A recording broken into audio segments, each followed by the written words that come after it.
Grade 8.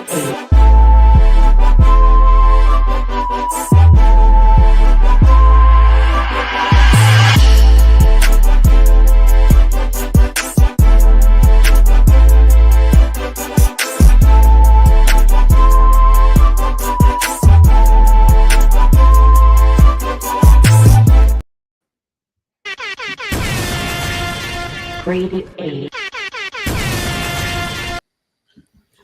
What's up, everybody? It's your boy Musa. Got my guy Mike here. Welcome back to another episode of PICK6 podcast. Hope you guys are enjoying this holiday break. I know some people went back to work this week, but Mike, how you doing? I'm doing good. How about you? Man, I'm doing great. We got another episode here for you guys. We got a lot to talk about.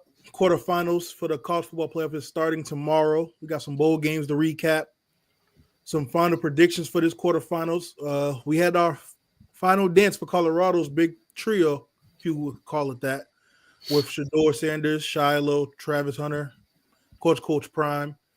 And then we got some mock drafts that's been posted that we're going to dive into as well. So, hope you guys are ready. If you watch, make sure you like and subscribe to the channel. Tell a friend to tell a friend. Leave a comment down below. We have the updated pick'em point spread in the comments as well. Mike's left those for you guys to see, and some of our picks for the week, as well as we're going to do our picks at the end of the show as well. So, Mike, first thing we're going to start off with is, of course, the bowl game recaps. So, we had a lot of games these past few days. We're going to start off first with, of course, the Colorado BYU game in the Alamo Bowl. This was a routing, if you would call it that. BYU won 36-14 to win the Alamo Bowl. This was a ass kicking from beginning to end, I would say. The BYU's run game was really, really good. The special teams, the defense was good. Colorado just came out flat. Couldn't really get much going throughout the game. So huge shout out to BYU for winning that game. It's unfortunate that this is how the Colorado season ended, but you know, it's a bright future for some of the key players like Travis, Shiloh, and Shedeur, and the many others that are coming out of Colorado's program this year for the draft. Mike, I'll let you hear your thoughts on that game, and we can go from there. One thing that stuck out to me heavy was I know Coach Prime, he got out-coached by Kalani Sitake, and a big reason why I think Colorado is going to be so successful next year is you look at the Alabama, the guy who transferred, the defensive lineman who got the pick in the game. He's going to have a lot of guys like that next year that he didn't have this year. And when you play in a conference like the Big 12, and even I think any conference in college, if you have it's getting more evened out now with NIL than it was before, but when you have talent like that can cover up your coaching flaws when you do have them. And he's going to get better each year he goes because he hasn't been coaching too long. So short of that, I know it was good for them, all of them playing. I know both of them had rough games. With Hunter, I think people are overreacting to that because it is what it is. I think he's going to have to only play one side of the ball in the NFL. I think personally, I think he should go to wide receiver. Just thinking maybe he can transfer to a defensive back or play like certain reps if guys are out at it. But I think he'd probably be better off as a wide receiver in the NFL from what I've seen. And you know my take on Shedeur. I'm not gonna regurgitate it, man. But it's just I just can't see it, man. I can't see it. When he goes up against defenses like this, he's been lucky he hasn't had too many times this year. But the past 2 years we see it. It's just the same story over and over again. So I don't know, when you see this happen against teams like BYU and Nebraska, I don't know how that's gonna fly in the NFL. Just you see guys running down on him, he can't get away from them. Some throws were on target as always once he makes them, but it's tough to get to that point for him to make them. Yeah, he had 2 picks this game. One of them wasn't his fault, though. I'll give him that. Wow, Mike is giving some credit to Shedeur. Wow, well, but yes, it's not credit. It's just I'm not going to kick a man when he's down, man, because it's been a rough weekend for him. Yes, I agree though. That pick was not on. One of those picks was not on him. I just want to give credit again to the BYU side of the things because Colorado's been in the limelight since Prime got there. But so before I even touch base on that, the run game was really huge for them. 42 carries for 180 yards total, 3 touchdowns on the ground for the run game. Outside of the run game, the passing game wasn't really that good. And I mean, they didn't really need to pass the ball, if I'm being honest, because of a lot of the field position that BYU was able to get through to the defense and the special teams, who also, I believe, scored in this game as well. But it was just BYU was just overpowered. I mean, Colorado was overpowered by BYU, to sum it up. This obviously is never the way a team wants to end their season, but this is what happens in sports. I agree. I want to see Travis on the wide receiver and come to pro level only because I feel like that's what he will get more bang for his buck. Although I do think he might play both sides of the ball, depending on what team he goes to, which we're going to get into that in a moment and soon because I do have the mock draft pulled up and I want to hear your thoughts, and those watching leave a comment down below thoughts on the draft. And is it too high for certain players to be at or not? So that's kind of my big take. It was nice to see Coach Prime with his sons for the final walk. Prime was emotional about it because, just the journey. I mean, being with them since they was younger to now, this is his last game he's going to coach with them, potentially. Some people have some theories that Prime will eventually go to the NFL. But all in all, great season for BYU, great season for Colorado. I agree. I think Colorado can build on this, and with the transfers that they got coming in with the freshman quarterback as well, they can do a lot. And I have their schedule pulled up, so I feel like this could be the best time to kind of indulge into their schedule before we go to the next bowl games. So I'm going to share my screen, and we're going to talk about their final schedule for next season.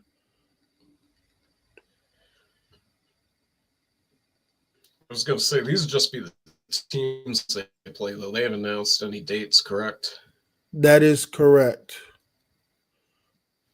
Because I know with Colorado, there can be some weather there, but usually I know most of the teams in the Big 12, other than the teams down like Texas and Oklahoma, there.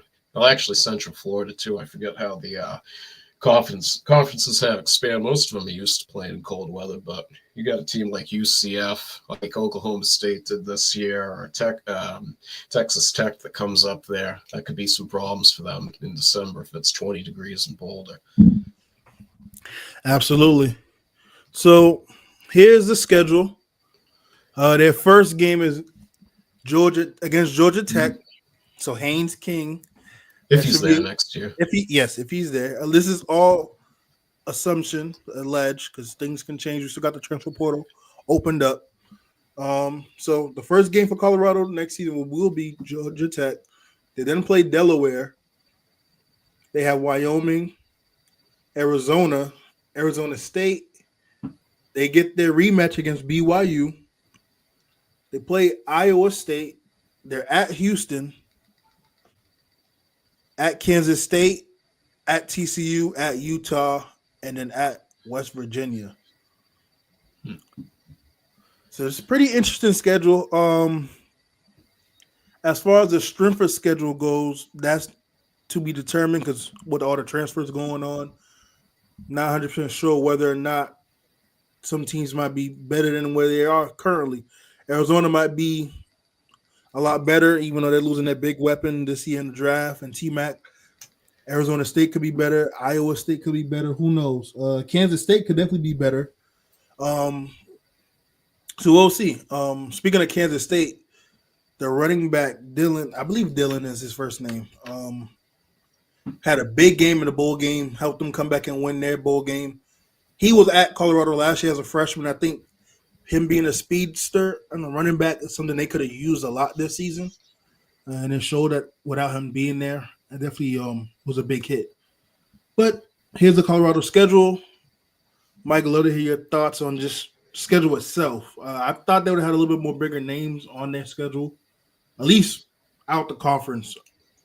But so for the scheduling, I believe they're in a weird scenario, just like how this bowl game came about. Seeing they left the Pac-12 and went to the Big 12, even though they played BYU and they're in the Big 12, that was really a Pac-12 bowl bid that they just had. So I think they're in a little bit of a changing pattern also with the schedule, because you look on here, there's a lot of former Pac-12 teams like Arizona, Arizona State.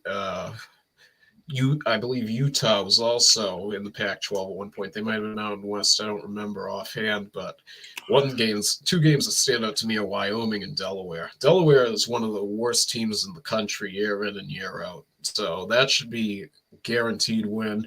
Same thing with Wyoming. Wyoming's a Mountain West team. They've been able to get past Colorado State both years, so I don't see them losing to Wyoming. The rest of these teams are to be determined because we don't really know what's going to happen. One thing about Arizona State, I don't know if they have the same restrictions this year, but for what Dillingham did to pull off the season they had, I believe they were projected to finish ranked dead last in the Big 12 because they have recruiting restrictions on them for violating some rules. I forget what it was offhand, and I don't know if those are up yet or not. So if you got guys like Scatterbo going to the draft, it's going to be tough to run it back and find new guys if you do have those recruiting restrictions. I agree. It's definitely going to be an interesting off season. I agree. Some of the biggest eye openers for me looking at their schedule was the Delaware game. I just don't see how that is there. I would honestly love to see them go against Colorado State again just because of that rivalry. But I was shocked to see Delaware on their schedule. Wyoming, I haven't heard much about Wyoming since Josh Allen. Yeah. So I think those should be wins for them. But again, it varies. Like we said, it's very, very, very early to tell because you don't even know who the starting quarterback is going to be. We assume it's the freshman Love, but they just got the transfer as we talked about a few episodes ago from Liberty. Liberty, yes. I was about to say SMU because of the colors was from Liberty. So it's to be determined, right? And then now, who knows? Is the freshman Love might come out and start off slow. He is a freshman, true freshman. So we'll see. Anything can happen from now until August. So we're gonna just wait it out. But this is the Colorado schedule for the 2025 season. Leave a comment down below. Leave a like. If there's any other college teams you want us to talk about as far as their schedule coming up, leave a comment. I can definitely pull those up. We can kind of talk about it as well. So one thing I just want to add about that before we go on, because you mentioned the Delaware game. I believe they're FCS, and every FBS team has to play FCS at least once. Gotcha. So that's probably the reason why that's on there. Fair enough. That makes sense now. We're gonna move right along. We had a lot of bowl games. Let's talk about the obvious one though, the Miami-Iowa State game. Our Iowa State comes back to win against Miami, 42-41 in a high-scoring game. Cam Ward was 12 for 19, 190 yards, 3 touchdowns, but he only played the first half. He did break the record for, I believe it was most touchdown passes career for college. I think it's 156 now, if I'm not mistaken. So he broke the record in the first half, but he sat the remaining of the half. We had a lot of people talking about that was the wrong decision. He should have still played. He wasn't going to play. The second half, he shouldn't have played at all. So, Mike, I'd love to hear your thoughts on that initial of him just sitting out the second half.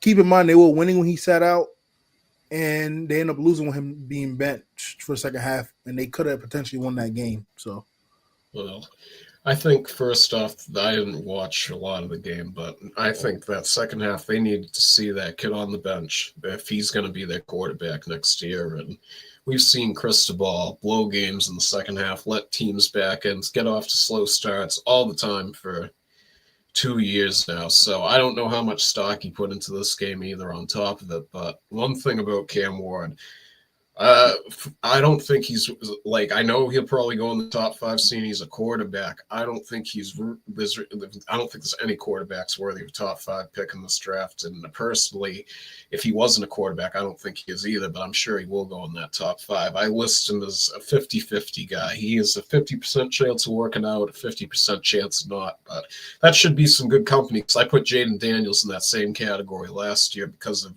splintery legs he got. Thank God he wasn't playing on turf last night, or he would have had another injury like Joe Theismann or RG3 had. But we'll see what happens. I think Cam Ward definitely has good potential. Will he reach his potential, though? That's to be determined.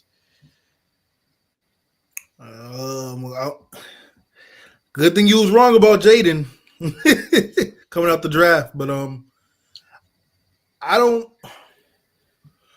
know. I understand both sides, right? I understand you want to see your next quarterback for the future to play, see what he can do.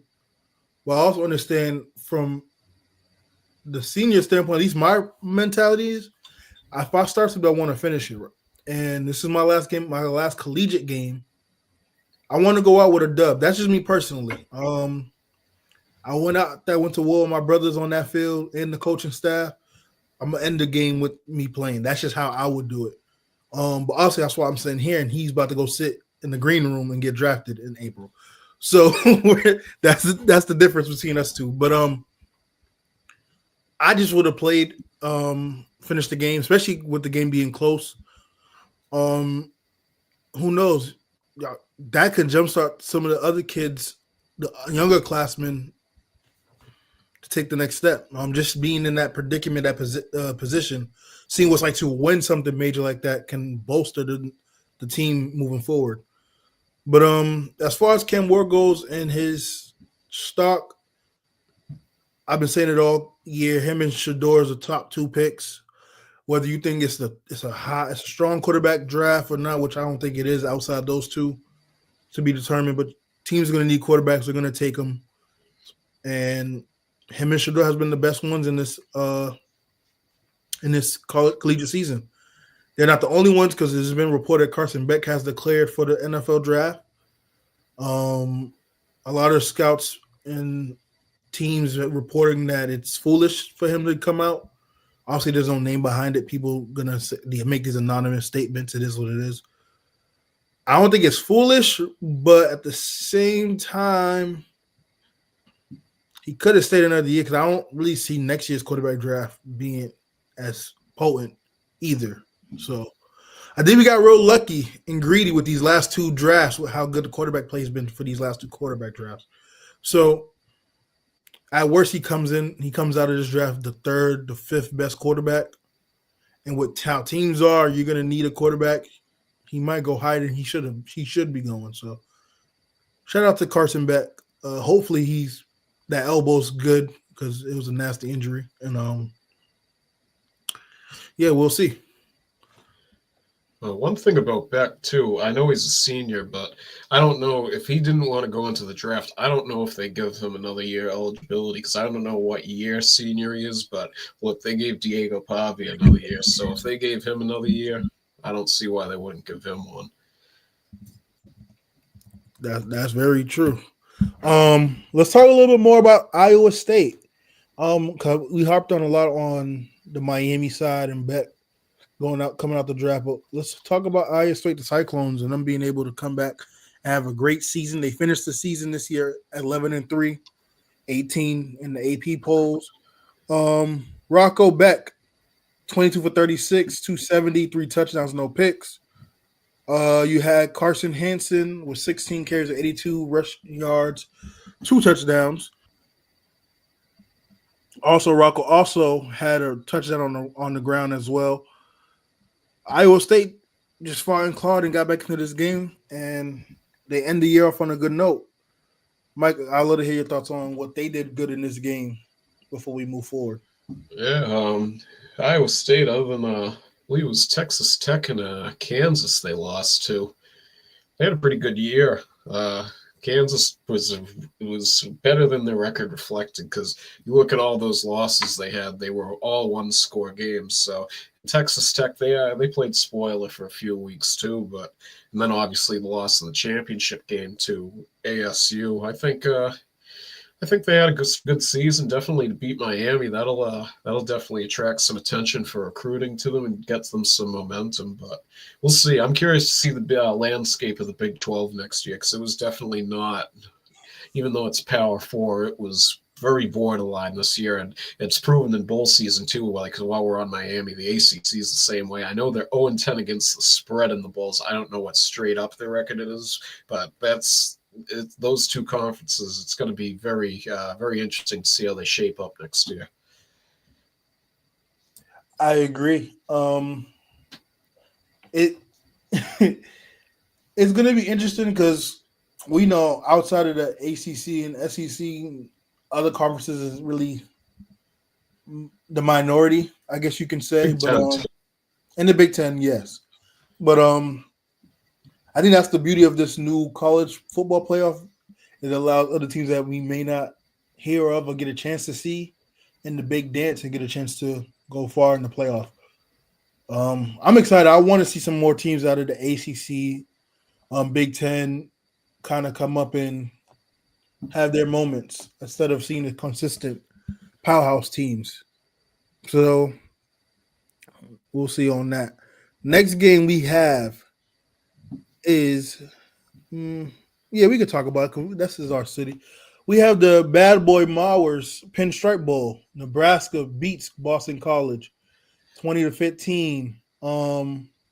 This was a closer game than what it seemed like. I'll be honest. That's me being nice, because Boston College struggled heavily in this game. That's also, of course, with the transfers and the transfer portals. We didn't have our main quarterback throughout the season. Because he transferred out. I'm forgetting his name, but Mike, you might be able to remind me. Who, for Boston College? Yep. Yeah, Thomas Castellanos. Castellanos, yes, he transferred out. So we had Grayson James at quarterback. He threw 26, 41, 301 yards, but they struggled against Nebraska. Dylan Raiola, 22 for 30, 224 with a pick and a touchdown. I would love to hear your thoughts on this game, Mike, if you have any, or what are some things that Boston College can build upon as they finish the season 7-6. Yeah, I think you and me both had Nebraska in this game, so it's not like we expected Boston College to win, because they've had a problem at a quarterback since Castellanos hasn't played. But I don't know. Bill O'Brien, he wanted to stay in the area, and he didn't want to leave the Patriots, so he said Boston College was the next best option. So I guess he's not going to go anywhere. BC usually wins a bowl game every year. This is sort of unusual for him. But I didn't watch much of the game. But for me, it seemed, from the box score looking at it, looked like Nebraska was absolutely dominating, because basically until the end it was 20-2. Yeah, I agree. I didn't know at first until when we started off hot. We, as in the Eagles, started off hot early in the year, that O'Brien is from Massachusetts. He actually went to Boston College, or his wife went to Boston College, so it made it all easier for him to come back and coach the team. Obviously, it's tough when you have some of your key players transferring out during the season, so now you got to kind of have other players step up and fill the void. This was a struggle game. I didn't get to watch it. I was too busy watching some other games that was on for the bowl week. But I think us finishing 7-6 could have easily been more like a 10-win season, honestly, if I'm being honest. There's a few games we should have won. I think it was a Missouri game or Iowa game. And week 4. Yeah, it was Missouri. Yeah, we should have won that game. So I could easily go from 7-6 to 8-5. A mediocre season, but with a lot of promise. I think Bill can definitely bring in some more pieces. He's definitely going to need a quarterback, unless he's high on Grayson James, which I'm going to watch more of, because I didn't get the chance to watch the game. I got the Bama kid last week we went over, I think you said, right? That's right. I don't know much about him either. So I'm excited to see what they're gonna do at quarterback. With the rest of the team. The ACC is no slouch. You still got Clemson's, the SMU's of the world. He might have to go against North Carolina. That'll be interesting to see him. Yep. Bill O'Brien versus Bill Belichick. That'll be a funny game to watch. But he's also going to have to compete with Bill as far as getting players over there for transfer portal, signing recruits, and things of that nature. So I think it's a building block. I think next season, and I might pull up their schedule a little further on in the show, but I think next season they can easily go about 8 to 9 wins. So 2-game increase from what they did this year. Go 9-4, possibly 8-5. So I got high hopes for the Boston College Eagles. Who knows? They might go to a game next year. So that we're gonna move right along. We're gonna get into something else, Mike. I pulled up your list real quick of the quarterbacks you had over Shedeur, and I just want to make sure we double down. Is there anything you would change on this list as far as players that are better than him in college football? But I definitely wouldn't after what we saw on Saturday night, I believe it was, and it's the same thing that happened against Nebraska too. Because that's the thing, he can tear up lesser competition without a doubt. But when you see these, because the Nebraska's, they're solid defense, but they're still going 6-6 in the Big Ten. It's not like they're this outrageous Georgia type defense. Same thing with BYU; they have a solid defense, but it's not this next level defense. And you look at some of the plays, like this happened the last game they had against Oklahoma State too.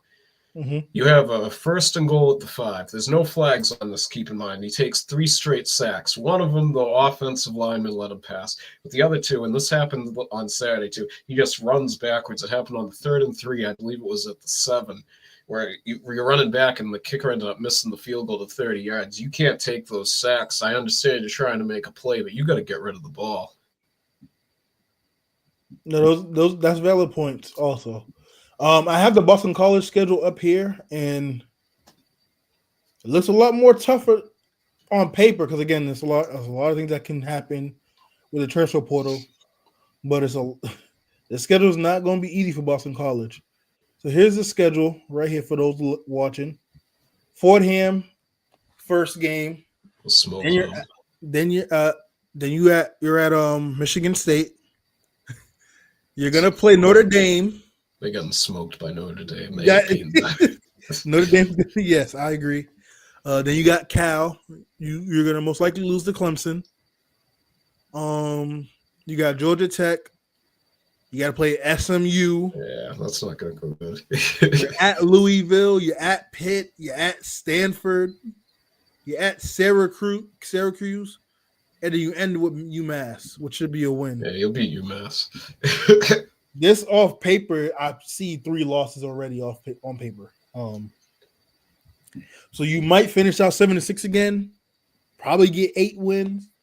Because depending on who comes and can bring in, they might get lucky and steal a game because they're at home. Because Clemson, Cade is coming back, by the way. It's been reported earlier that Cade Klubenik will be returning to Clemson for this upcoming college football season. Yeah, they can probably start off 2-0. In that first 4 games, I could honestly see them going 3-1 with the loss coming to Notre Dame. At worst. So that's kind of where my mindset's at with this schedule. This schedule on paper, like I said, looks a lot more challenging than it is Colorado's. But I want to hear your thoughts also. Michigan State coin flip game as it was this year. I believe Boston College beat them by 1 point. SMU, they got billionaires backing them for NIL. They're going to be a tough team to beat. But the one thing you got on your side is teams traveling from out west, and I'll consider Oklahoma out west. And they had to start at 12 noon Eastern out here on the East Coast. They did very poorly this year, and that goes for the Cal game as well. If those games are 12 p.m. starts, those are going to hurt those teams. I don't think it would hurt SMU to the point where they would lose, but I think Cal, they were a team that happened multiple times to them where they didn't fare well. Pitt, we don't know what's going to happen with Pitt. They had collapsed at the end of the year. I believe they started off 7-0 and lost their last 6. Syracuse, Kyle McCord's not coming back, so we'll see who they get at quarterback, because they had a pretty good offense there. And I know the coach, he's a newer coach, and he's done a good job there. UMass, the smoke. Stanford, that's out in California, so we'll see. But yeah, I don't know. I think 6 and depending on how you recruit, 6-6 might be an accomplishment with the schedule. Moving right along. We have some great news. DeSean Jackson and Michael Vick are now head coaches. Michael Vick is the new head coach for the Norfolk State. I have their schedule up. It's for some reason it's only showing 6 games from August through end of October. So instead of sharing the screen, I'm just going to riddle them off.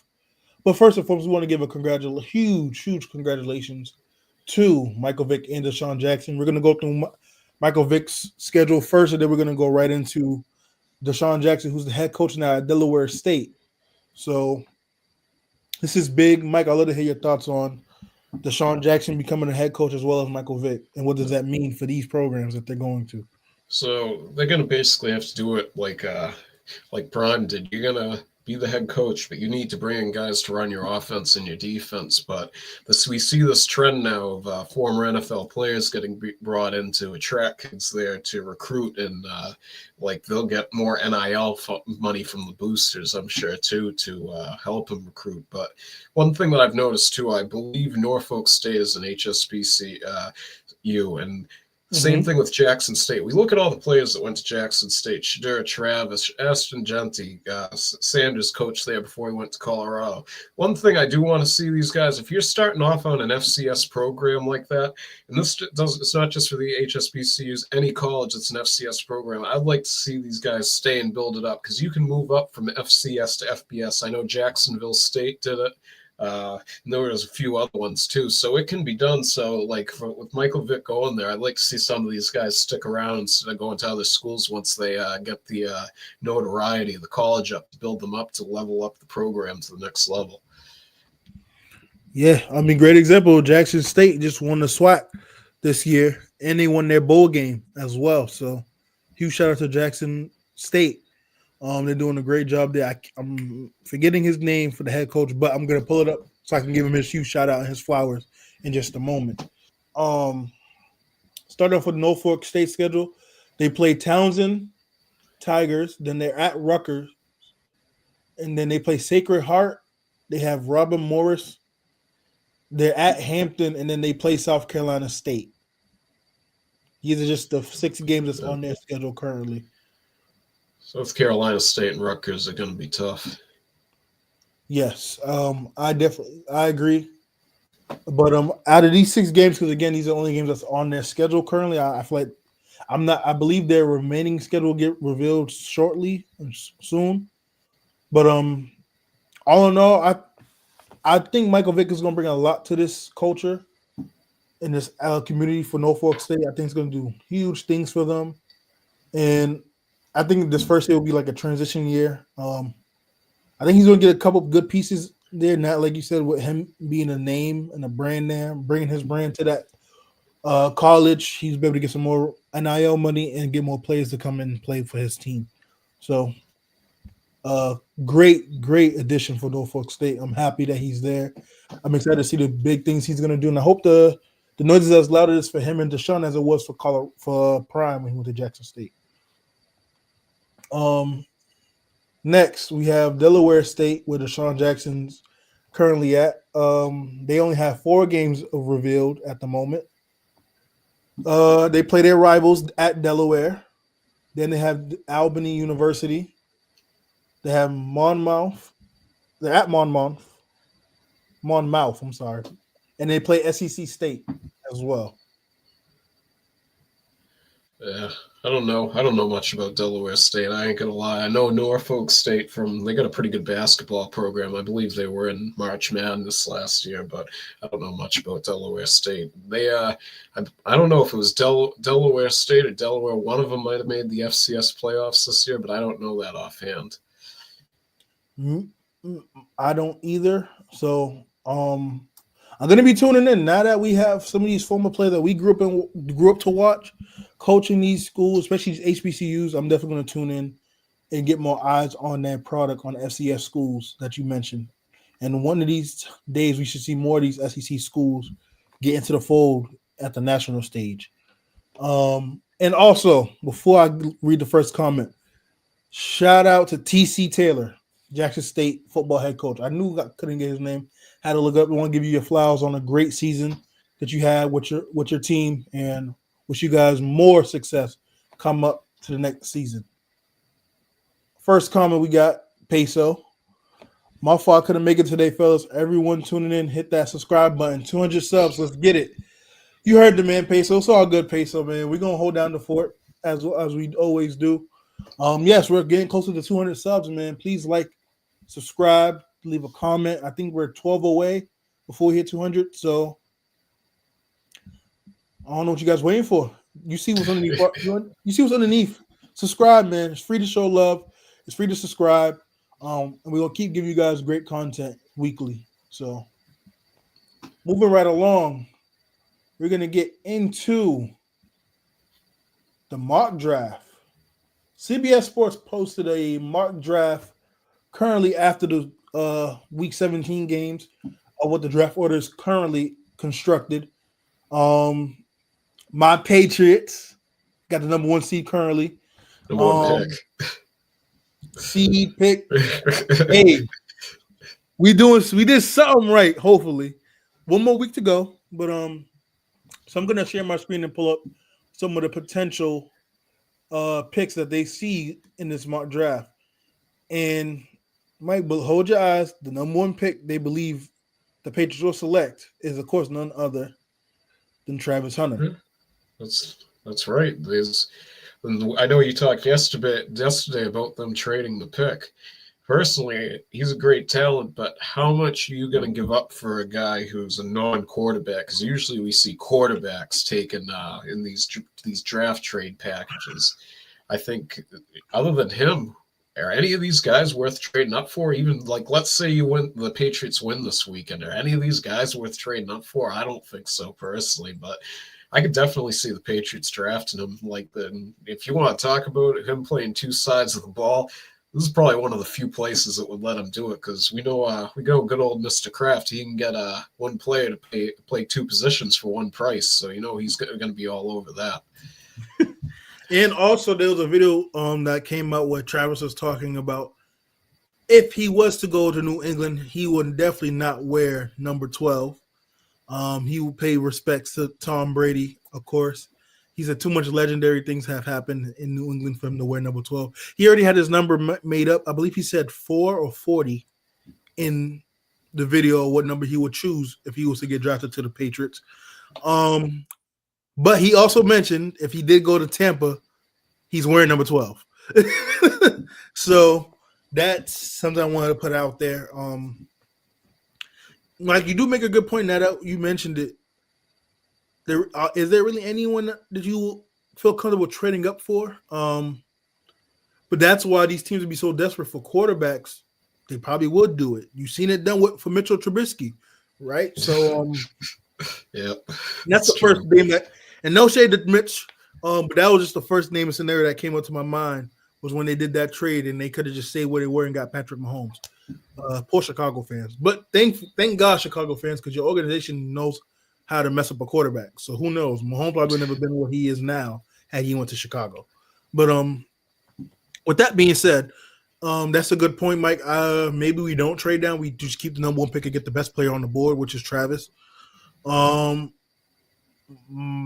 My thinking was to try to trade down and still get maybe Travis. You might still be able to get Travis because you might trade up with a team that needs a quarterback, and then you can probably get the O-lineman you need too. So you get kill 2 birds with 1 stone, right? But one thing you always say, Mike, you were like established players, so why not just take Travis and go get you some O-lineman that's established to build around Drake May and go from there? So I'm not mad at that. The other thing is look at all the receiver picks they've blown. They need to get one right. So, You got to take this one, and it's funny while we're on this too. I don't put much stock into anything this guy says, but did you see Nick Wright says they're going to draft that it's not that far out of the realm that they could draft Shedeur Sanders. I know he's just saying that to get clicks and notoriety, but who knows, man? You never know with this organization. I seen it and I didn't even read into it. I'm just like, Nick would love that, but no. We got Drake May. He's shown flashes. He's starting to make me a believer, if he hasn't already. Because like I said, I was not high on North Carolina quarterbacks because of Mitch Trubisky, of course. No hate to you. But I also wanted Jaden Daniels. And considering what he's been doing in Washington, I was spot on with that. One reason why I wanted him over Caleb and Drake, for my team at least. I'm not mad that Caleb was the number one pick. He rightfully so. He deserved it. But I wanted us to get Jaden. So we seem like we got our quarterback. We got to get pieces around him. You can't mess this one up, right? Like if you get the number one pick. But you never know. Yeah. Nothing is guaranteed, right? So I don't know. We'll see.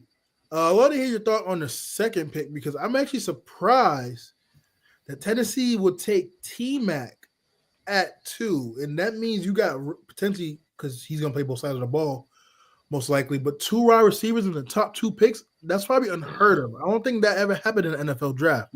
So I will let hear your thoughts on Tennessee potentially taking T-Mac at 2. Yeah, this ain't happening. One thing I just want to add to the other thing, though, seeing he played last night, is I know everyone's so excited about Drake May, but I just can't buy into the hype. Look at what Michael Penix did in these 2 games into it. If I saw that, I'd understand it, but I don't understand it because he has that 1-2 highlight throw, but the rest of the game just ain't pretty. I think they should have taken Penix. I even thought that before the draft, but that's just my opinion. Mike, I don't know. That could be a little nasty though. I know it's a 2-game sample size compared to what we have. What it's been 7-8 games maybe from Drake. We saw what he did in college. And he's doing the same thing. I hear you, but this is nasty because can we also acknowledge that what Penix is doing for being able to sit for most of the season and have a way better team around him compared to what Drake got in New England? Peso also made some comments before you go back to rebuttal. Yeah, no, sure. And his I wish I knew how to do his voice. Don't do that, Mike. Don't do that, Mike. Give Drake May some pieces. And he also said Penix has a lot of work. That's true. No, for sure. He do. None of these quarterbacks is perfect. Not even Daniels. But like Peso said, let's not be too nasty. Like Penix got Bijan. He got Algier. He made Pitts look like a tight end for once. You got Drake London. You got Darnell Mooney. Like he got pieces around him. The thing with Atlanta with the Falcons has always been they needed that quarterback to solve the final piece because they got everything else around them. I said the defense too, but that's another conversation for another day. But yeah, Penix is definitely in a situation where it's not as much pressure. Now, granted, he still got to go out there and produce. So I'm hit you on that part, Mike. But let's not act like Drake May got he's throwing a booty. A bootay. How do you pronounce his name? My apologies. Like DeMario Douglas is probably his best separator on the team. So his best receiver is Hunter Henry. I mean, your best running back was benched for Antonio Gibson at one point because he kept fumbling the ball. So it's like it's a building process, right? So that's just all I got to say. I'll let you take it from there. I got you. I'll move on to T-Mac, but this is not going to happen. He's not getting taken at number 2, and he's not getting taken by Tennessee. If Tennessee stays here, I think they're out on Will Levis. Maybe they'll keep him as backup. I think you'll probably see if someone trades up and takes a quarterback. I don't see. So I'm going to go with Cam Ward right now. But as I said a few weeks ago, wait till these playoffs play out. You can, especially after the bowl performances we saw this weekend, these guys can gain momentum and move right up that board as quickly as Carson Beck moved down. So don't count out Dylan Gabriel. I don't think Quinn Ewers is going into the draft this year, even if he performs great. but and Will Howard, I don't believe is either. But just to wait and see before we start to we can obviously talk about it now, but before we lock anything in, don't be surprised if one of these guys makes that leap, and that would be the best case scenario for the Patriots because that will give that pick the most value possibly that it has, or the Titans if they're looking to trade their pick at number 2. I have a funny feeling Tennessee does something that most teams do and take a quarterback we don't expect. I can also see, for some reason, Dylan Gabriel. That's what I was thinking. Back. Yep. Also Dylan, but Kyle McCord come off the board at this spot. Some quarterback we haven't been talking high of come off before Shedeur and Cam if Tennessee was to go too. Because I'll be honest, I don't see Shedeur or Cam Ward ending up in Tennessee. So that's why I didn't mention them. But I can see Dylan Gabriel going to Tennessee for some reason. If Tennessee isn't complete jackasses and don't screw this up, I can see them taking an O-lineman. Because that's what, just help give Levis some more time in that pocket. That's where Banks comes into play. The kid from LSU comes into play. Yeah, Will Campbell. Will Campbell, yes. So we'll see. Peso with another comment. Who's the first quarterback I think coming off the board? Not gonna lie, Shedeur, man, oh man, he needs some work. Man, don't say that, Peso, because Mike been saying that all goddamn year. So I told you guys privately, though, it's not like he can't become something. He's just going to need to go on the Jordan Love plan. He's not ready yet. And I don't know if he can go back for another year. And he's obviously not with the recruiting they've done, but he needs to sit and learn. He's not anywhere close to where he needs to be. I don't think any of these guys are, to be honest. It's not just him. And one thing you said, too, also about Kyle McCord, and I know you might not be able to get this out of your head when you think of it, but is he just Mac Jones with a little bit of a stronger arm?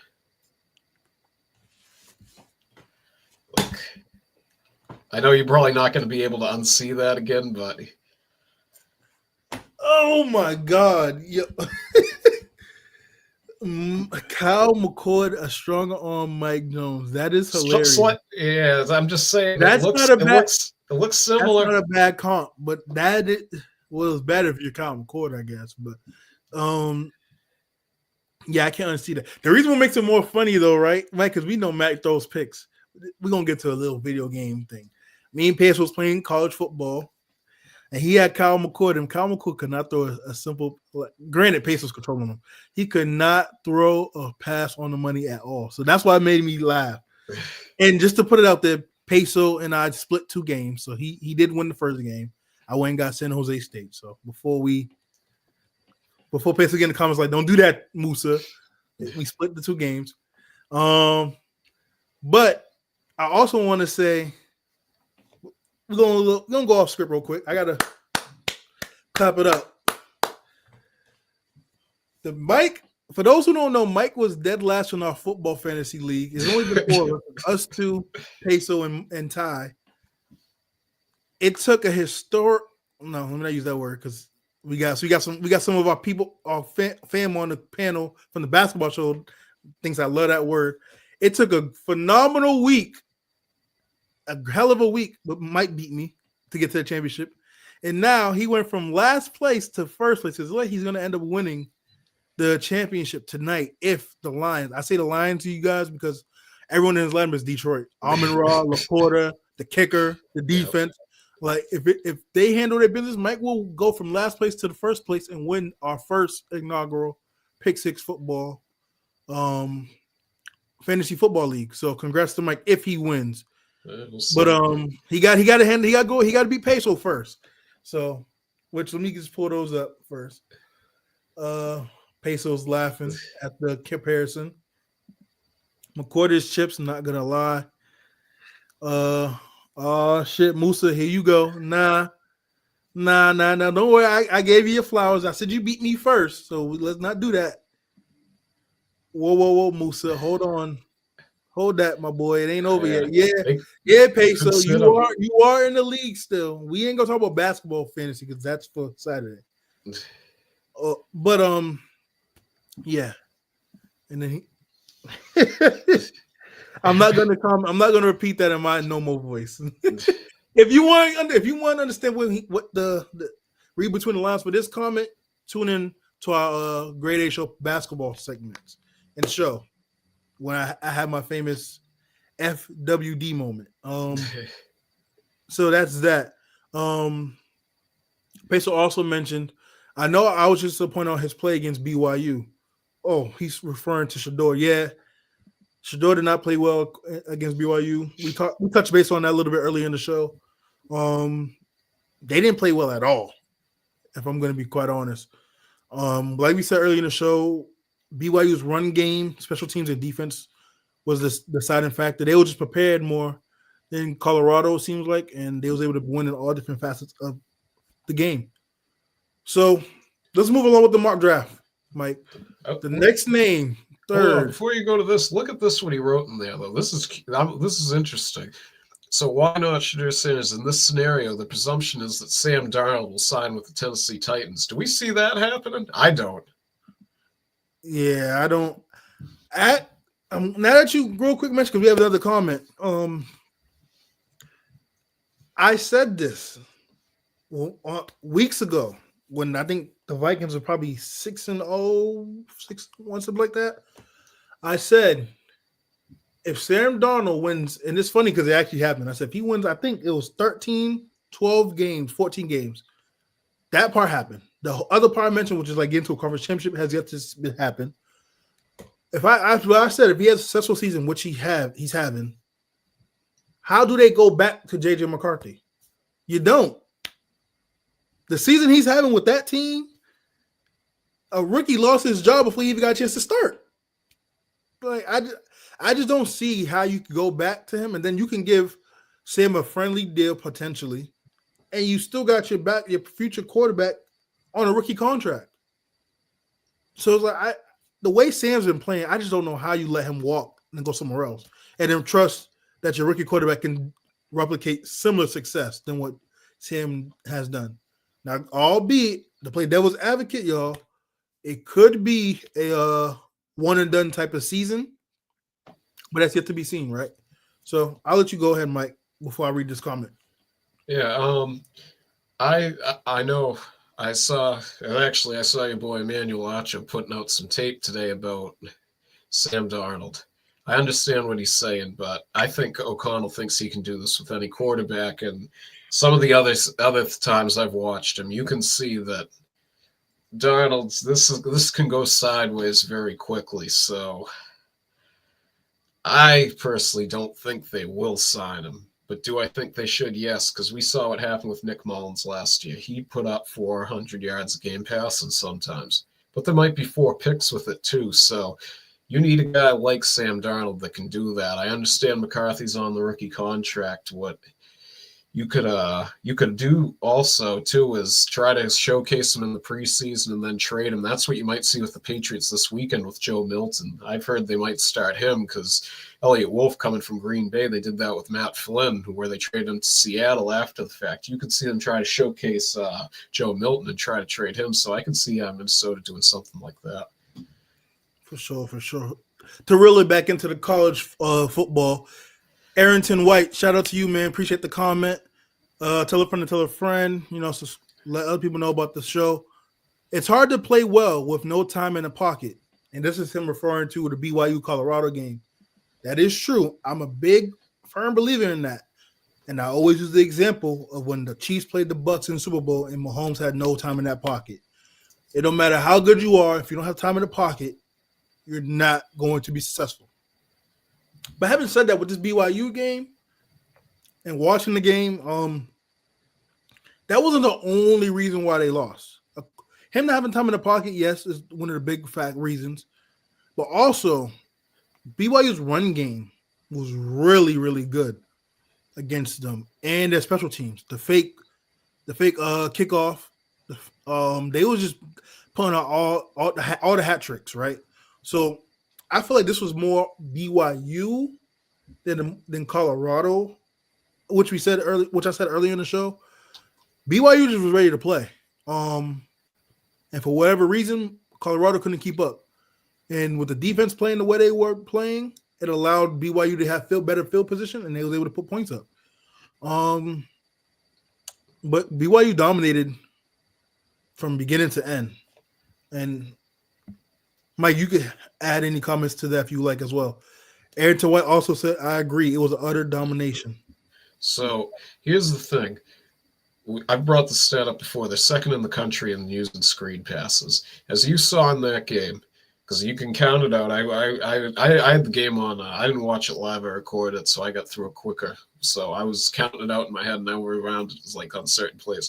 He's getting 4 to 6 seconds on some of these plays, and when he does, it's still going within 5 yards of the line of scrimmage or behind the line. And this goes back to the Kansas game. You look at the final drive where they're marching down the field. He has the time, and he makes 3 of the first one, I believe, was an underthrow to the end zone where the guy was wide open. If he just puts it over his head, touchdown. The other one, the guy's open. Believe it was on the right side, and he chucks it out of bounds. Then the third time, I think he took a sack where he had maybe 7 or 8 seconds left where there was another guy wide open. As I've said about him all the time, once he makes the throw, it's accurate. He doesn't have the strongest arm, but it's tough for him to get there to make that throw. And you see, like, if you run an offense in the NFL where you're checking everything down and throwing screen passes, you need to run it like Miami where the ball's out in 1 to 2 seconds. You can't be holding on to it for 4 and 5 and then checking down every play because they'll eat you up alive. Yes, and one of the to add on to your point, the bigger point you was making, there is times where Shedeur does hold the ball long, and he did it actually in BYU game. They was in the red zone. I forgot what quarter it was, but it was in the red zone. He held the ball, and he ended up running back almost 10 yards and got sacked. And you just can't do that. I think in those situations – well, go ahead, Mike. Is that the one where it went to they missed the field goal? I believe so. That was a 23-yard loss, if you want the truth. On the sack play, right, where he circled back to his right. Yeah, you can't do that. Because they got out of field, they was basically out of field goal range, even though they still won for it. That can't happen, right? And I think with him and Cam Ward and any other quarterbacks coming out of this draft, right? One of the things they're going to learn is if nothing's open in the reads when you're making your reads, and if you can't get out the pocket to make a positive play, just take the sack where you're at, especially when you're in a situation where you need points like a game you was having against BYU. Just take the sack. Don't run. Don't try to be heroic, and then now you're getting your team out of the field range, or like you said, Ayrton White, which I'm going to pull up your comment. Throw the ball away. Yeah. So what if you take an intentional grounding? You got to throw it away. And as I pointed out earlier in the episode, he did the same thing against Oklahoma State, and this went back even further last time. Yes, Ayrton White also has another comment. He has a lot of work to do if he gets with the right OC and quarterback coach that can fix him holding onto the ball. That I think he could be a decent year 1 starter. I agree, which is why I always said, if I'm being honest, he's perfect to go to the Raiders. I'm hearing all this noise now about the Giants. No. No. Do not go to the Giants because everything Mike was saying regarding Shedeur is going to get amplified times 20. Because guess what? It's not like they got a quarterback there they're going to have him start over Shedeur. So you're going to have to throw him in the fire early. And more than likely, Brian Daboll is going to be fired. The OC is going to be fired. They're going to bring in a whole new regime. Who knows? Cliff Kingsbury might take a job, or Ben Campbell. Well, that's yet to be seen. But I believe, especially if you want to give him on a Jordan Love play like Mike mentioned, the best bet is him going to the Raiders. Because at least you still got AJ, I was about to say McCarron. Aiden O'Connell. Aiden O'Connell, yeah. I like him behind Aiden O'Connell on the Raiders. He's grown up with Brady, Tom Brady, that is. So he can learn from him, especially sitting behind Aiden O'Connell. And to be honest, the Raiders are not in a rush to be good, especially in that division where you're not going to be better than the Broncos. You're not going to be better than the Chargers, and you're damn sure not going to be better than the Chiefs. So you can have him sit maybe a full year behind Aiden O'Connell and build the team up even more and then give him the reins the second season. If you don't want him to start day 1. So that's why I feel like the Raiders was a no-brainer for me. outside of the 49ers, I can't see him being successful any place first year. Like, I don't see it. You look at Dorian Thompson-Robinson. The guy, he has a stronger arm than him. The accuracy is definitely not there, but the head thing too. Like, I think Dorian Thompson-Robinson's more athletically gifted. And look at what he's going through right now, and he's got Judy to throw to. And I know Judy had a lot of drops yesterday. Yeah, and Njoku wasn't playing yesterday. I think he played the last game he played, but Yeah, it's he just didn't play rough. yesterday. Yeah, it's just rough for him. So I just don't see it personally. I can't, and I don't think whether you go to Vegas or the Giants, I don't think it makes a difference. I don't think you would be able, or he would be able to survive in either place. At least not in this stage. You need to, as I said, years down the line, maybe.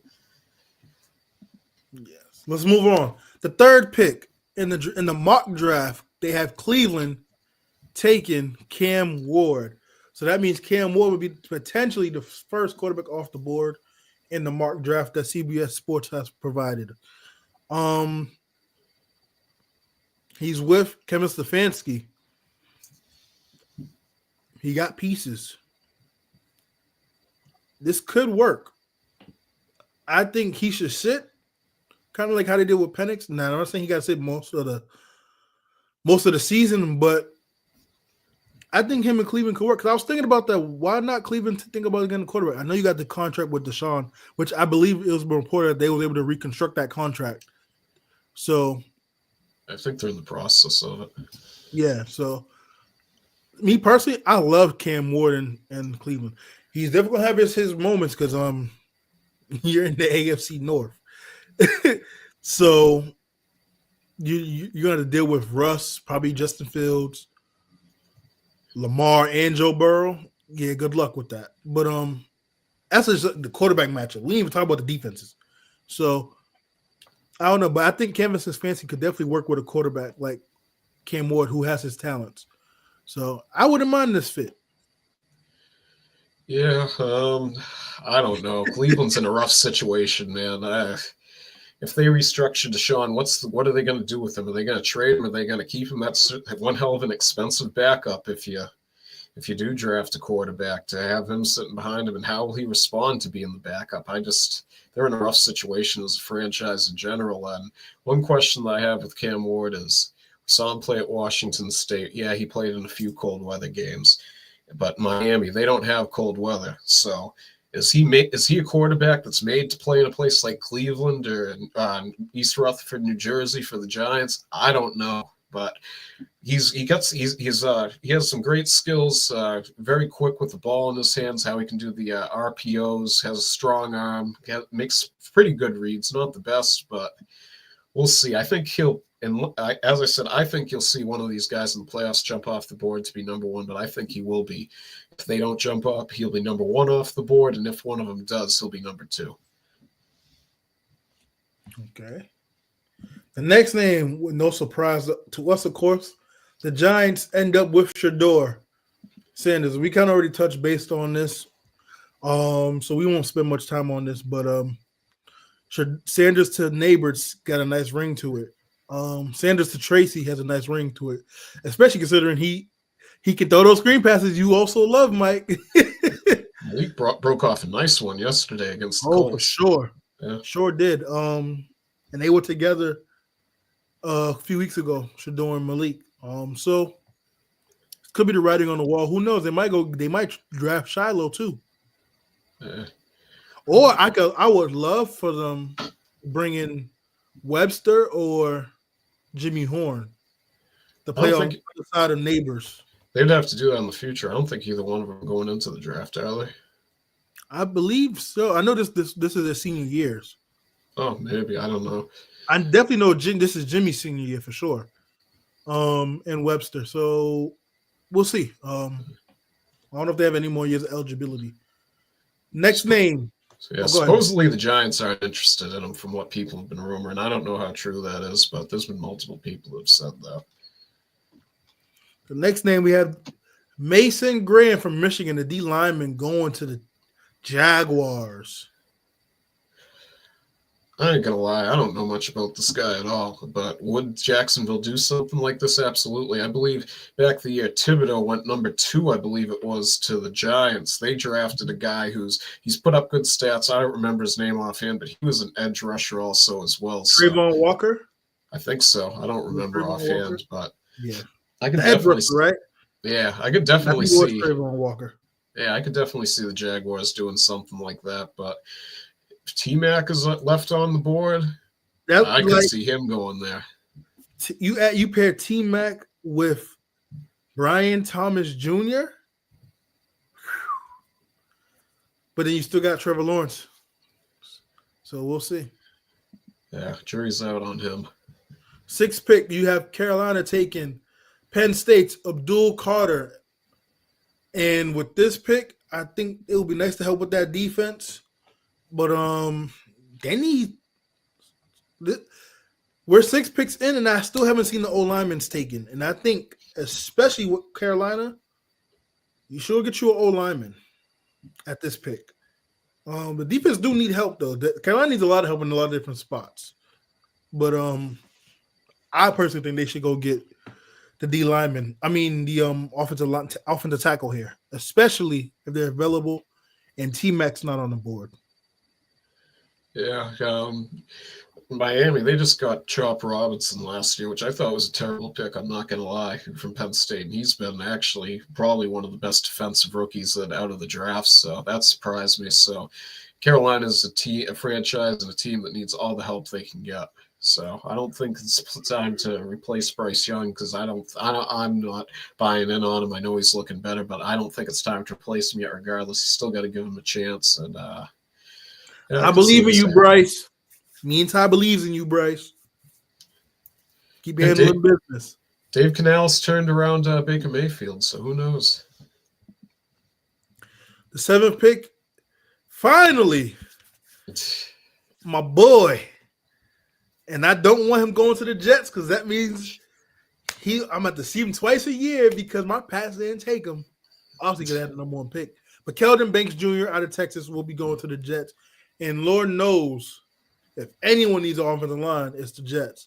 But they need a quarterback too. So I wouldn't be surprised if they take a Dylan Gabriel or someone here too. But to be quite honest with you, I'm scared about this pick for Banks because the Jets haven't really been too good with these picks at offensive line lately. And one of them, I think, is Mekhi Becton. He's doing phenomenal things in Philly this year.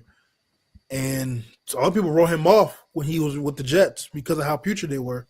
He was always hurt and how bad he was playing because he was hurt. But now he's doing great since he's been out of the Jets. And I think Banks could probably have the energy in the community that can kind of ruin him. So I don't want him going to the Jets. But this is what they got him projected at. Can we just acknowledge that Aaron Rodgers had a 1.9 QBR yesterday? Can we also acknowledge that he benched himself? I don't know. I saw that he said you can interpret that 2 ways. It's almost that he was trying to get his boy some playing time too. We don't know which way it was. It could be either one because I don't know. Tyrod, we watched him down the field for two touchdowns. I don't know. I think Tyrod should be a starting QB in the league, but that's just I agree. No, you're not alone with that, Mike. A lot of things me and you don't see eye to eye with. But that, I agree. Tyrod should definitely be a starter in this league. Jets could draft a quarterback too. I agree. That's what I think they're going to do. If they don't get Kirk Cousins, they have the Raiders taking Michigan's Will Johnson, the corner. They say he's a PS2 caliber corner prospect. He's been having a really great year in Michigan. The Raiders could use a corner. I don't know how to feel about this pick because, like I said, they need a lot more help in other areas. But at the same time, and then that can help Max Crosby do it because they need the help. Especially if you're picking at 8, I don't see Shedeur Cam being there at that point. And outside of those 2 quarterbacks, I don't see them going on the limb at this high of a pick, at least, to pick any quarterback outside of those two. Now, who knows? Things could happen, right? But yeah, that's my take. I love the pick for Johnson. I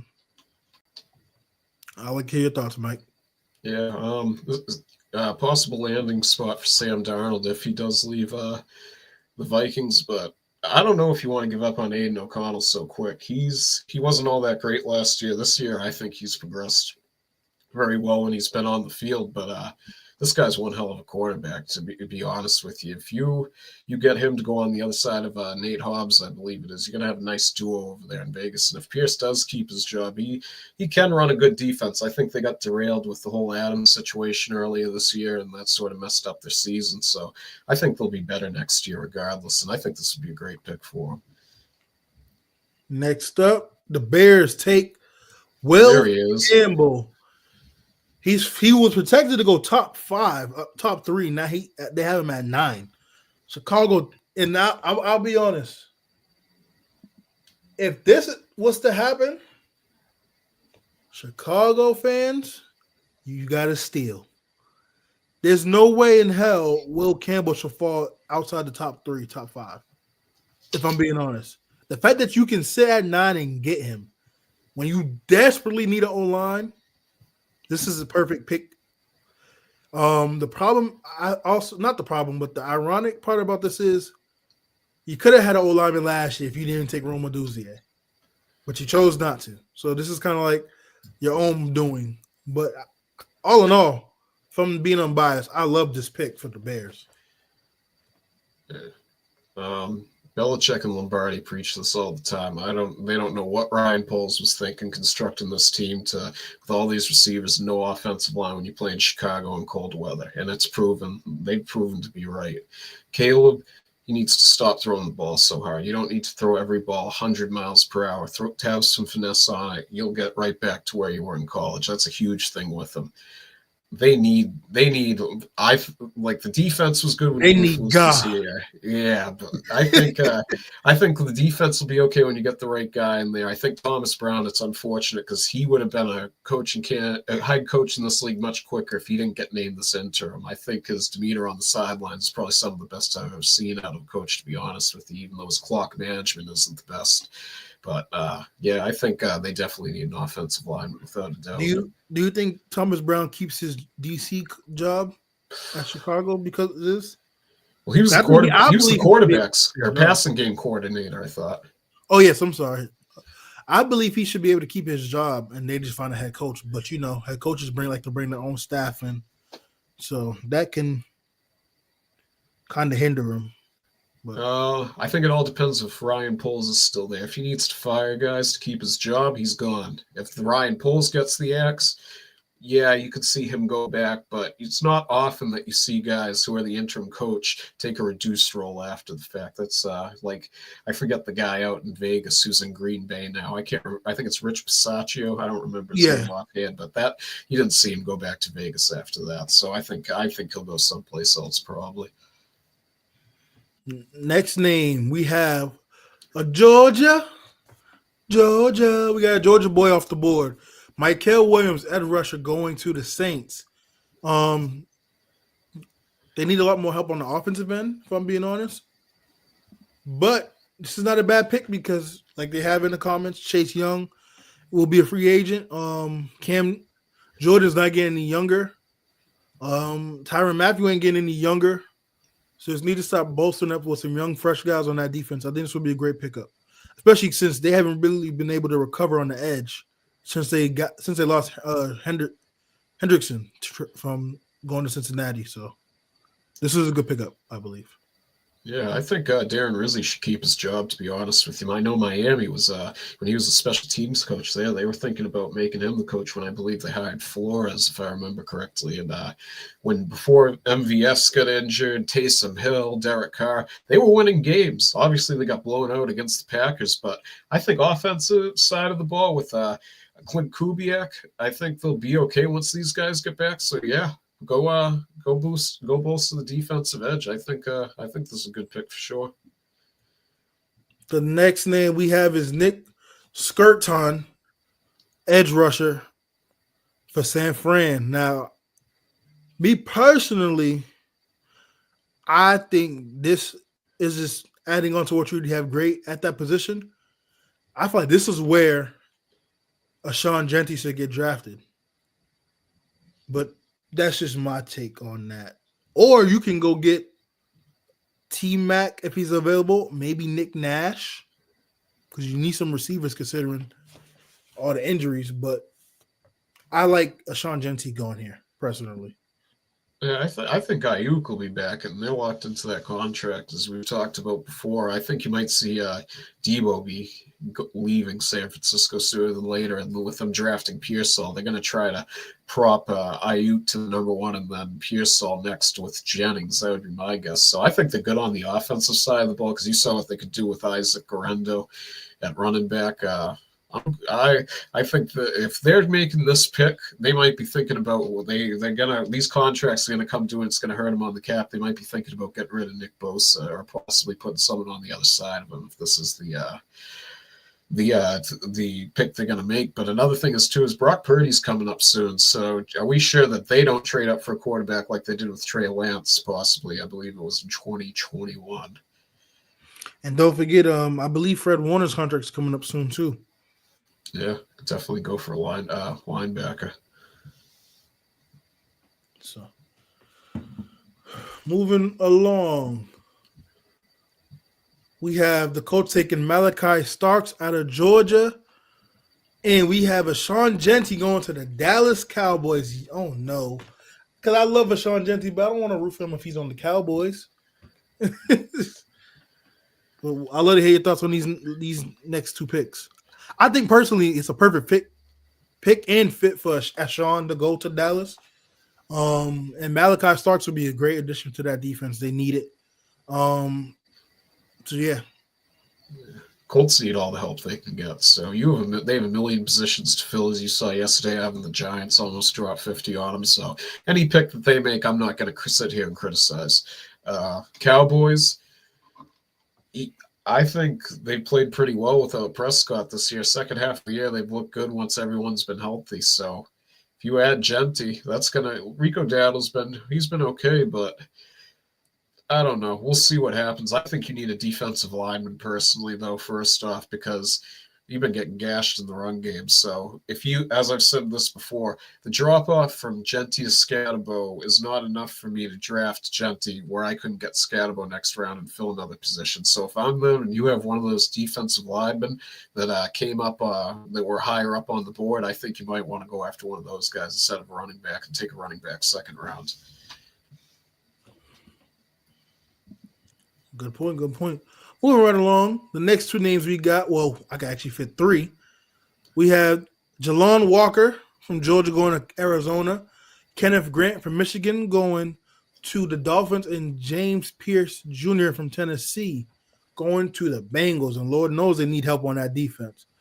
I think these are all home run picks. James Pierce actually falling that low kind of surprises me. I thought he would have been where Jalon is at, but I'm not mad at it. I think Cincinnati, they do need help on that defense, as we all know. Mike, you can start off with your Dolphins taking Kenneth Grant out of Michigan. Yeah, we don't need this. The defense has actually played pretty well this year, which I thought was totally fake at the beginning of the year. Anthony Walker, I think he's more qualified to be a head coach than Mike McDaniel, to be honest with you, too. Dolphins, they need offensive linemen, and they need them bad. So if there's no top O lineman, you take them. And you need a backup quarterback, too. Don't take a backup quarterback in the first round. Go out and sign one of these guys. As for the Cardinals, yeah, you could get an edge, but if they got some defensive back help to help out Budda Baker, that would be good. And the Bengals, they're just like the Dolphins, except it's with their defense, not the offensive line. You need all the help you can get with. You got contracts coming due to Higgins, who's probably not going to stay. Chase, you just paid Burrow. Hendrickson's deal's coming up. You need to draft everything you can at the defensive position. So if an edge is what you need the most, if you're going to use him to replace Hendrickson, go for it. And I believe this is all first round. We have the Falcons taking Benjamin Morrison Out of Notre Dame, we have the Seahawks taking Colston Loveland, which I'm surprised. He's the first tight end off the board. I thought it would have been Tyler Warren, assuming he's coming out this year as a senior from Penn State. And then we have at 19, Shamar Stewart, defensive lineman for the Texans. I don't know. The Texans, what do you think, man? The defense is pretty good. I think you need to draft some wide receiver depth because look at Tank Dell. That's a gruesome injury. We don't know. Stephon Diggs went down this year. Collins was out for a while. What do you think about their situation? For the Texans, I feel like the D-line, this wouldn't be a bad pick. I agree, though. I think they could use another receiver. I think this is where you get Nick Nash. I mean, another big body receiver. Because one thing about CJ, he spreads the ball around. So of course, Nico Collins is that big name guy, but I think Nick Nash could potentially be someone that could produce similar to what Nico Collins does on that offense.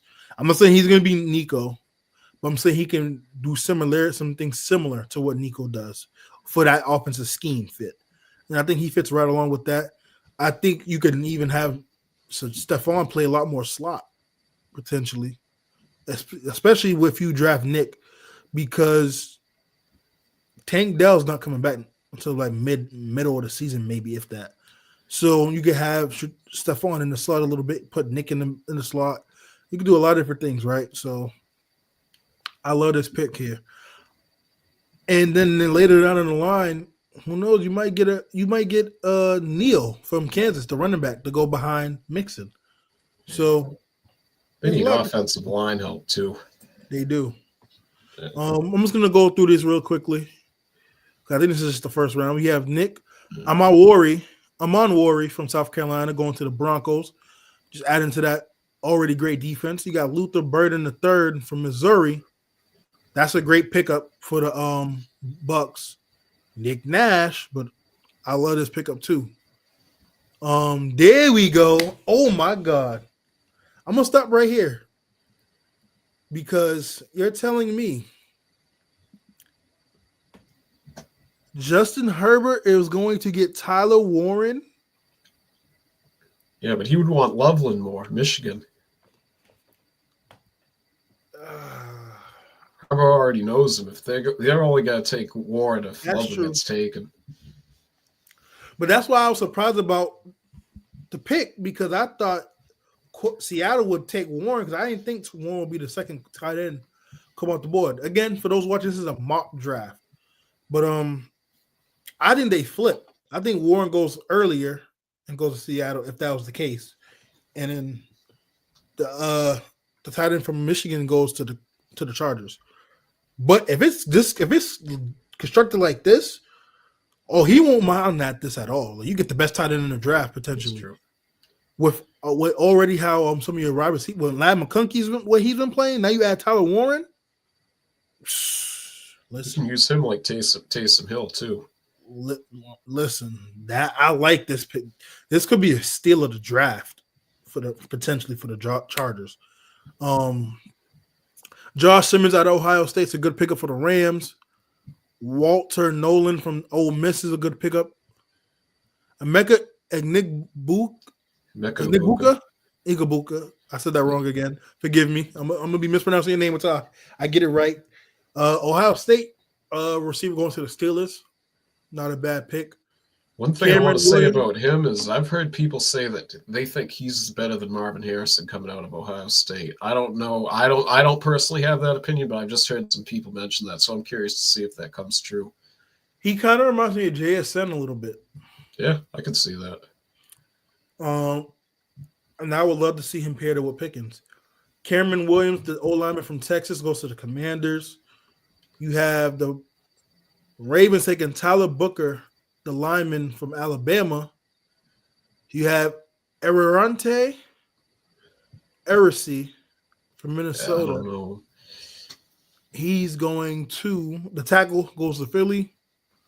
And then you got Buffalo taking Talik Williams from Ohio State. You have Devon Jackson, Ohio State, going to Detroit. Deion Walker, Kentucky. D. Lyman, the Vikings.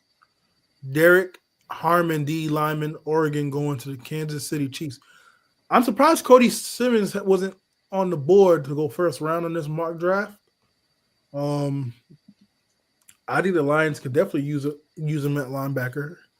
I mean, he'd be a necessity, but I think he's worthy of a first round pick. But again, this is the mock draft. So that is it for the mock draft. Real quick, I guess really just me because everyone else's picks is in the comments. We're gonna do our quarterfinal predictions before we get to the pick'ems and head on out. Quarterfinal predictions, Mike. Who do you got tomorrow? Penn State or Boise State? So, if there is an upset, my guess is this would be it for I'm talking not like an upset like points wise, like, oh, they were the underdog betting, like the betting underdog. No, like a true upset. This would be it because just we know how James Franklin is in big games. He don't come through, and we'll see with Penn State.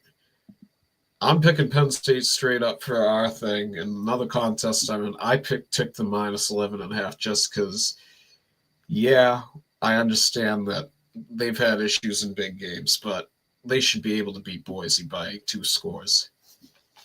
It's inexcusable if they don't. You know where I'm going. Yep. Bronco Nation. I got Boise State. I think O'Shawn Genty is going to have a Zeke-like performance for the next round when he beats Georgia. But when they beat Georgia. But I think I think Penn State loses to Boise State. I believe the way SMU came out would not be the case for Boise State because I think Kevin Jennings, Maddox is not going to make the same mistakes Jennings made, especially with being even playing field, no home field advantage. I think that favors Boise State a little bit more. And if Boise State's defense can kind of slow down Penn State a little bit to get a couple 3-and-outs early in the game, I think that gives Boise State a chance to kind of ice this game. I think it's going to be a close game. I believe Boise State wins in the range of 3 to 7 points. So I got Boise State winning this game. Arrington White has a comment. He believes Penn State will win this game as well. Arrington White, if this is your first time ever watching the show, welcome. And secondly, I've been on this Boise State train for a while now. So I'm going to die on this cliff and hill until they're out of it. So I'm going Boise State. The next matchup we have is Texas. Well, yeah, we can go Texas first. Texas and Arizona State. Yeah, I got Texas. I think that defense it's not as good as Georgia's, but it's probably the second best defense in the country. So I believe their top wide receivers out for Arizona State. Scatterbo he's gonna run into some problems with these defensive linemen. I don't think it's gonna be like anything they've played yet. So with that being the case, you're gonna have to get them the ball out in space, get little screen passes going, some under routes. I think you're gonna have to get creative on how you get the ball. Because if you just hand it off to him out of the shotgun, he's gonna get eaten alive. I think Texas should be able to cover the spread. In this, I'm just taking them straight up. The other contest I'm in is all spreads, so I'm taking them with the spread in the other contest. Fair enough. I will. Arizona State I feel like Arizona State has a slight chance to win this game because I don't know what Texas team I'm going to get. I'm with you. I think Texas could be the best defensive team outside of Georgia, but I like Oregon's defense also. So, that's remain to be seen. But I'm going to go with you as well. I think Texas wins this game by at least 10 points. I think this defense is going to just be a little bit too much for Scatterbo. But even if that's not the case, I believe Texas offense is going to be too much for Arizona State's defense. And that's going to be the big difference. So with that being said, I'm going to go Texas in this matchup. Arrington White also said he would like to see Arizona State win, but he doesn't see it happening. I So agree. because of that, he's leaning Texas as well. Next game we got Ohio State, Oregon. These two teams, I said it before, Mike. I just feel like these are the two teams I believe it when I see it. With Ryan Day, Oregon always being in the mix and never fulfilling what they had the team to do and be successful with. Because of how the first matchup went about, I think Oregon loses their first game, and I think Ohio State wins. Yeah, I'm gonna go against you on this one. I got Oregon winning outright. Never mind with the 2.5 points to get. And I think, we saw Ohio State play last game. Like, if they play like that, I understand a lot of people think they're unbeatable. Tennessee's never played an environment like that with the cold weather. I understand they play in stadiums like that, but with the cold weather, I don't think most of them played in it. You saw how cold Nico Iamaleava looked. I think Ohio State, I understand if Howard slid as a second earlier and they get the timeout, they get an attempt for a field goal to win the game, but I got Oregon. I think that it's going to be a shootout. I think this game's going to go way over the total. I believe it's around 55, 56. I think you'll see something similar to the Big Ten championship, like 45-37 against Penn State. I think this is going to be a great game, probably the best game out of the bowl slate this week. And to add to your point, Mike, like for the reasons I picked Ohio State is because of how they lost the first matchup. I believe Oregon's is hearing that same notions like, oh, you guys think this was a fluke. So they're gonna probably come up with some extra juice to prove like, nah, we ain't that same team you played early in the year. You don't want this smoke. You're not on our level or class. So I think Oregon comes out with more energy for this game, to your point, but I still think Ohio State finds a way to win this game. I think it's going to be a shootout too, but I think Ohio State just wins it in a tight one. Yeah, and then go ahead. That Oregon defense, definitely some questions about how they played against Penn State, so we'll have to see how they come out this time around. For sure. And then the last game for the quarterfinals, Notre Dame versus Georgia. Ryan Clark is going to be going for Notre Dame as he should. But I got Georgia winning this game. I think this game might be closer than people think in the beginning stages of the game, but then Georgia probably gets a comfortable win, probably 10 points once everyone gets settled in the second half adjustments. Gunnar Stockton's going to be taking over the reins with Beck being out for the playoffs run, so this gives him kind of like a game where Notre Dame don't have much tape on him, so he can kind of do a lot, and he's more better with his legs than Carson Beck is. So I'm going to go Georgia in this game. Yeah, I'm going Georgia as well. I think this is going to be very similar to the SEC championship game. It's going to be, even though Notre Dame isn't in the SEC, they're an independent. It's going to be an SEC rock fight. You're going to see 6-3 probably at halftime, something like that. Because Stockton, I think he's going to be much better than when you saw him coming in the SEC championship game. Now he's taking first team reps for a couple weeks. And Notre Dame, and Georgia with that defense, I think Riley Leonard and Notre Dame's going to have a lot of problems with it. It's not like playing Indiana. So it's going to be a low-scoring game, and I think Georgia will get it done. It's going to be close, very close. I know the spread's only a point at this point, so I think Georgia will win probably by 3-7. It'll be one possession game. Absolutely. And there you have it. That is our picks for the quarterfinals. Last but not least, before we head out, we're going to do our pick'em spreads. For those who are new to the channel, what we've been doing this year is we have our pick'em spreads for college football and NFL games. Myself, Mike, Pacer, who wasn't able to join today, and Ty and Clips, they give their picks and we tally them up. Mike, before every show, leaves updated pick'em points in the comments as well as our picks for that week. So without further ado, we're going to get into the picks, because I have my picks left to make, and then we're going to head out. So without further ado, Mike, let's get right into our picks.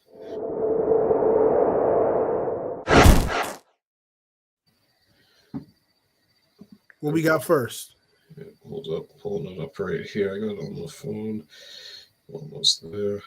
No worries. There we go. I got it.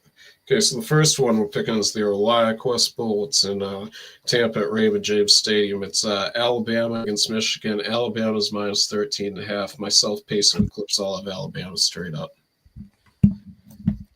Yeah, I'm gonna go Bama straight up. All right. Next game we got is the Sun Bowl. It's played at the Sun Bowl. Louisville against Washington. Louisville is minus 2.5. I got Washington straight up. Peso has Washington plus 2.5, and Clips has Louisville straight up. I'm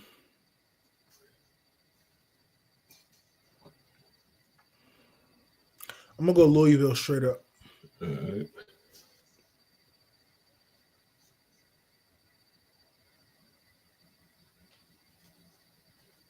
Next game we got is the Cheez-It Citrus Bowl at Camping World Stadium in Orlando. South Carolina against Illinois. South Carolina is minus 10. Myself and Peso have South Carolina straight up, and Clip says Illinois plus 10.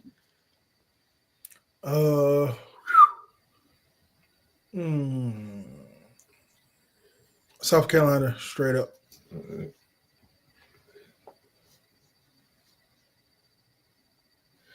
Okay, next game we got is Texas Bowl at Energy Stadium in Houston. We got Baylor against LSU. Baylor's minus 3.5. Peso and Clips got LSU straight up. I got Baylor straight up. I'll go Baylor straight up. One game we just touched on, the Fiesta Bowl, State Farm Stadium in Arizona. Penn State against Boise State. Penn State is minus 11. Myself, Peso, and Clips all have Penn State straight up, and you have Boise State straight up, correct? Yes. Okay, just wanted to make sure I got that right. Next game, we got the Peach Bowl at Mercedes-Benz Stadium in Atlanta. Texas against Arizona State. Texas is minus 12.5, and myself, Peso, Clips, and yourself all have Texas straight up because you wanted them straight up, correct? Yes. Okay. Just making sure. All right. Next game we got is the Rose Bowl, obviously being played at the Rose Bowl in Pasadena. Got Ohio State against Oregon. Ohio State is minus 2.5. I have Oregon straight up, as I just said. Peso has Ohio State minus 2.5, and Clips has Ohio State straight up, and as well as you, correct? Because you want them straight up, not with the points. Yep. Ohio State straight up. Sounds good. And the last of the playoff games that we just recapped, Sugar Bowl with Caesar Superdome in New Orleans, Notre Dame against Georgia. Georgia is minus 1. Myself, Peso, Clips, and yourself all have Georgia minus 1. Because either way, if you take them straight up or with the point, it all counts the same because pushes we count as wins. So. All right, next game is the Gator Bowl at Everbank Stadium. Got Duke against Ole Miss. Ole Miss is minus 17. Myself, Peso, and Clips all have Ole Miss straight up. Ole Miss straight up. All right. Not the last one yet. Next game we got up is the First Responders Bowl at Gerald J. Ford Stadium. Got North Texas against Texas State. Texas State's minus 14. Myself, Peso, and Clips all have Texas State straight up. I got Texas State straight up. All right. Next game we got is the Duke's Mayo Bowl at Bank of America Stadium. Got Minnesota, North Carolina. Got the Minnesota minus 7.5 against Virginia Tech. I have Minnesota straight up, and Peso and Clips have Virginia Tech straight up. I'm gonna go Virginia Tech straight up. All right. And the last bowl game we will be picking is the Bahamas Bowl at Thomas Robinson Stadium. Got Buffalo minus 2.5 against Liberty. I got Buffalo minus 2.5, and Peso and Clips both have Liberty plus 2.5. I'm gonna go Liberty straight up. All right, we got. We're going to be picking the 2 Saturday games for NFL, seeing they didn't get announced until last night. Got first one, Cleveland against Baltimore. Baltimore is minus 17.5. Myself, Peso, and Clips all. I got Baltimore straight up. Baltimore straight up. All right. And then the last game we'll be picking for NFL today is Bengals and the Steelers. Bengals are minus 2.5. Clips has since the Bengals straight up. Peso has the Steelers plus 2.5, and I have the Steelers straight up. I got Steelers straight up. All right. That's all the games we're picking. All of our picks will be in the comments after. Once I send me, I'll put him in there as well.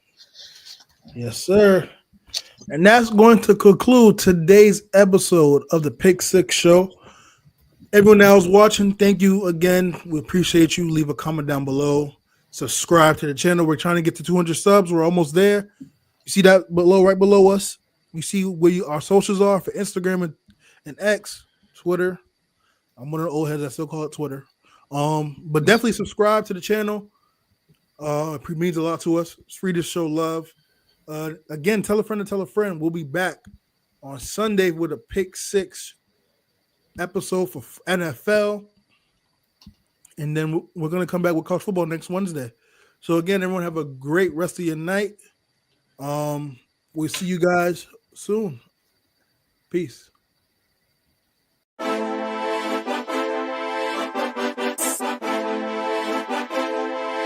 Grade 8.